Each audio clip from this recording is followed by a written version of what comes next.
Hello friends, welcome back to the new video guys. In this video guys, I am going to show you guys how can you on your data saver in your Vivo phone. Guys, you want to on data saver in Vivo phone, so guys you can on it. And guys, now let's see how to on data saver in our Vivo phone. In this video guys, I am going to show you guys how to on data saver guys. So first of all guys, open your phone setting to on your data saver, and guys you can see your network and internet setting. So guys tap here, and guys you can see your data saver, so guys tap here. So you can see guys your data saver notification, so I will on from here. So to help you reduce your data usage, data saver prevents some apps from sending or receiving data in the background. And guys you want to off, so guys you can off from here.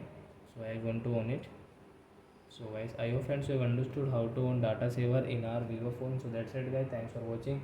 So guys, now we will meet on guys next video guys with new topic. Before going guys, please comment, like my video, subscribe my channel. Bye bye friends.